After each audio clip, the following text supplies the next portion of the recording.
stay here with your family. What about your mother and father? Oh, I told them goodbye. I want to be with you. Ruth, I don't have any more sons for you to marry and have babies with. You need to go back to Moab like Orpah did. Naomi, you're more than just a mother-in-law to me. You're my friend.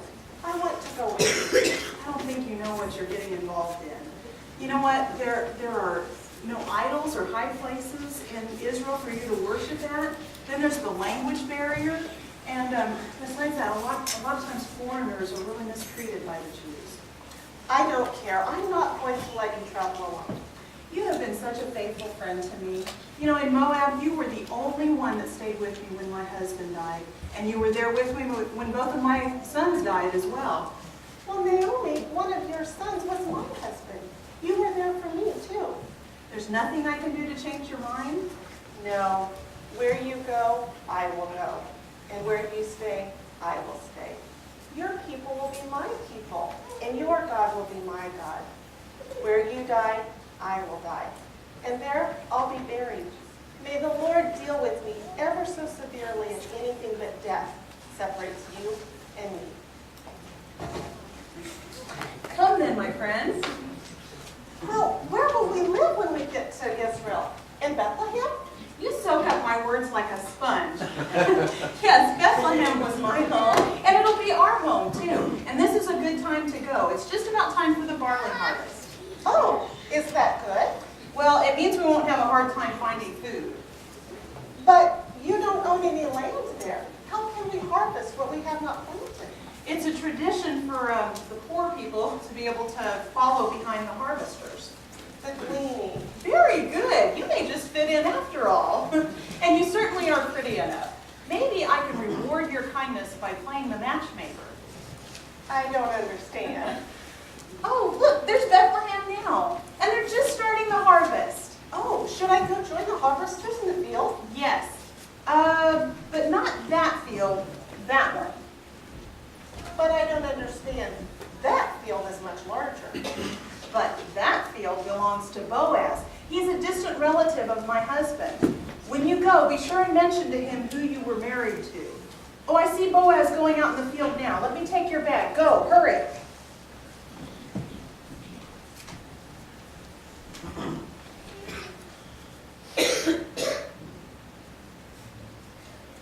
Naomi, you were right. We will have plenty to eat here. Oh, good for you. No, good for us. There's at least a week's worth of grain from just one day of gleaning. Wow. And did you meet Boaz?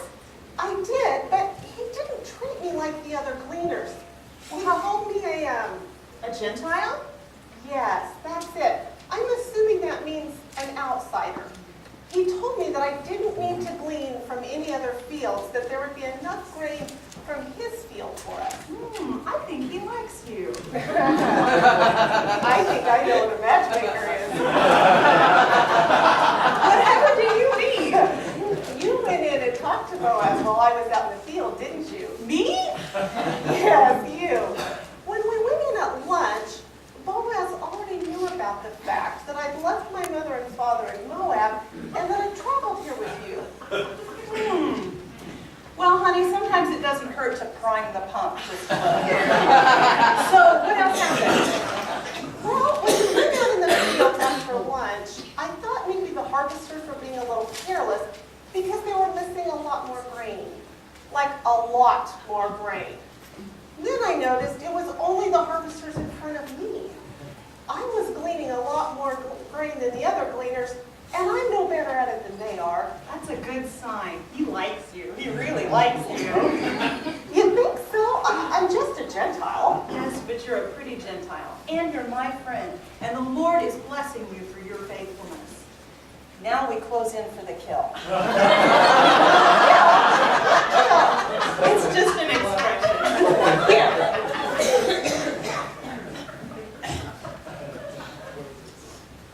Put this on. But I want you to put this on, go back to the threshing field. Or to the threshing floor, whichever one. Let him see how pretty you are until the sun goes down. Then when he lays down, you lay down at his feet. at his feet, It lets him know that you're than just his grain. Naomi! It's all right. Now just go. But what if he is interested in more? Boaz is a gentleman, and he will treat you like a lady. Now go. But I'm a Gentile. I'm your friend. I'm not going to steer you wrong. Trust me. Go.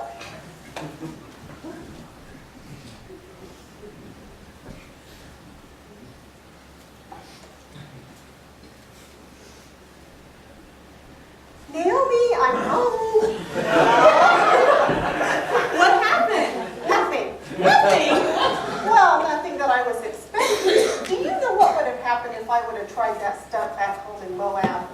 Well, surely Boaz at least said something to you. Yes, he called me a woman of noble character. Isn't that good? Yes.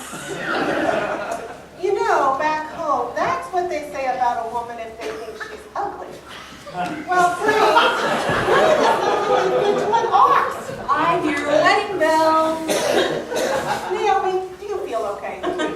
Ruth, my dear friend Ruth. For a woman in Israel, there's no greater compliment than to be called a woman of noble character. Do you think he really wants to marry me, though? It was just one little compliment and some grain. Yes, but he's your kinsman redeemer.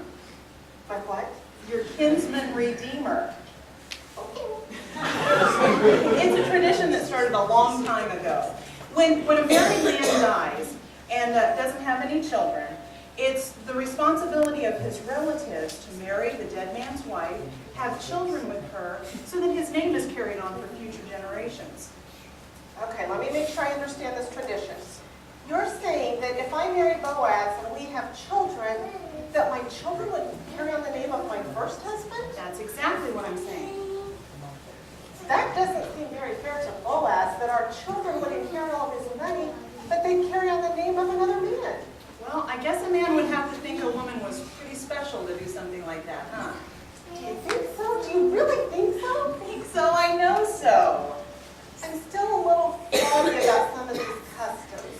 Okay, Boaz is actually second in line as your kinsman redeemer. Now, he'll have to go to the city gate and convince your first kinsman redeemer to waive his right to marry you.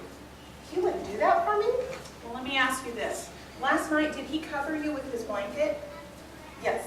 Then he would do that for you. Now go. Go where? Go to the city gate to see what happens.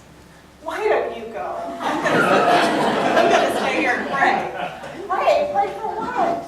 Well, your first kinsman redeemer is a very wealthy man, and he knows, well, in fact, all of Bethlehem knows what a beautiful woman you are inside and out. And Boaz is going to have to do some pretty slick talking to get him to waive his right to marry you. But stay out of sight. If he's looking at how pretty you are, he's never going to let Boaz have you. Now go, hurry.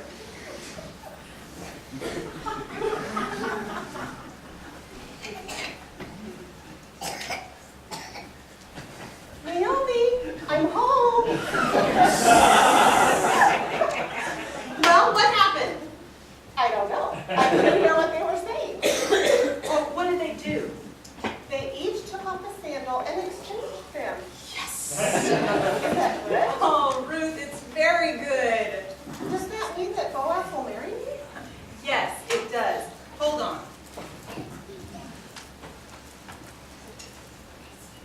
Put this on.